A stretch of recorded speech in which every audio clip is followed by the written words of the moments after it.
She used to text you first. She used to double text. She would send long messages, laugh at your jokes, and make future plans like you were already part of her life. It felt intense, effortless, almost addictive. And then slowly, something shifted. The replies became shorter. The excitement faded. The energy cooled down. Now you're sitting there wondering what went wrong.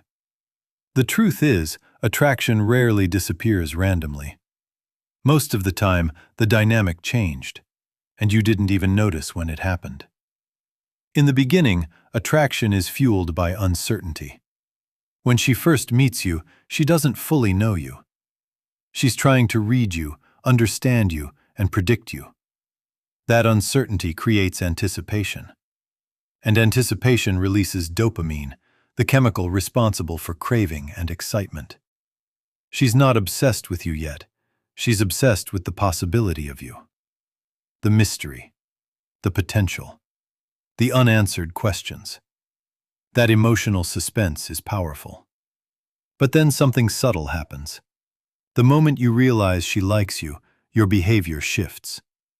You start replying instantly every time. You clear your schedule to be available. You send long, emotional paragraphs. You reassure her constantly. You start proving yourself instead of expressing yourself.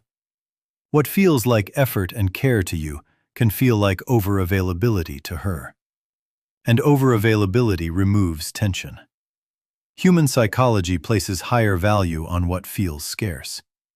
There's a principle known as the scarcity effect. People desire what feels limited or slightly out of reach.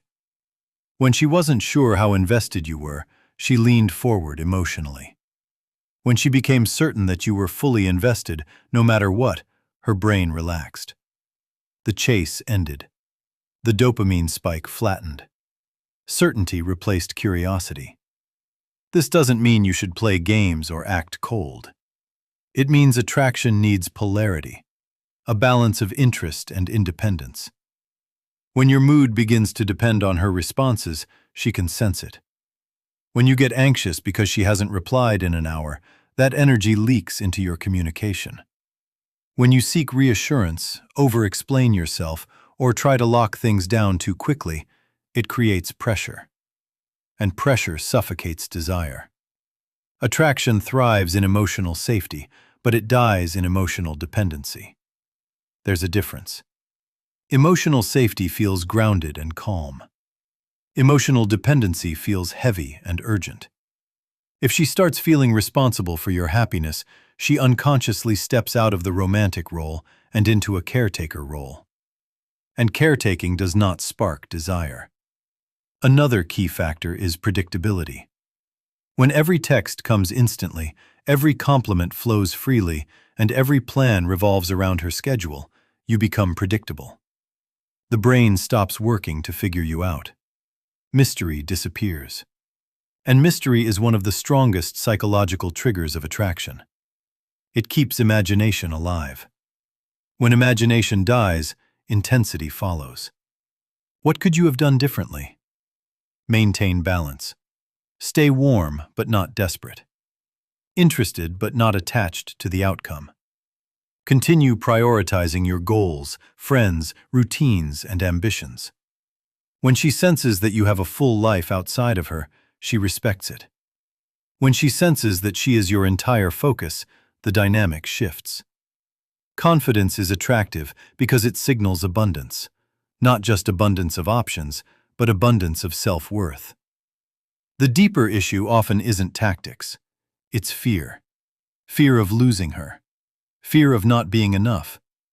Fear that this connection is rare and fragile. Fear makes you grip tighter. And when you grip tighter, attraction slips through your fingers. The version of you she felt drawn to in the beginning was relaxed, present, and self-assured. When anxiety replaced that calm energy, she felt the difference. If she has already pulled away, the solution is not chasing harder. It's recalibrating. Pull your focus back to your own life. Reinvest in your body, your work, your passions, your friendships. not as a strategy to win her back, but as a strategy to strengthen yourself. When your energy becomes centered again, your interactions naturally change. You stop seeking validation and start offering presence. The ultimate truth is this: attraction cannot be negotiated. You cannot logically convince someone to feel something. You can only create the conditions where attraction grows, and those conditions are self-respect, emotional stability, and independence. The moment someone feels that you want them but don't need them, the dynamic becomes healthy and magnetic. She was obsessed in the beginning because you were being yourself without fear. She pulled away when fear began driving your actions. The lesson isn't to care less, it's to anchor yourself more deeply. The strongest position in any relationship is wanting someone while still being completely okay without them. When you operate from that mindset, you don't chase intensity. You attract it.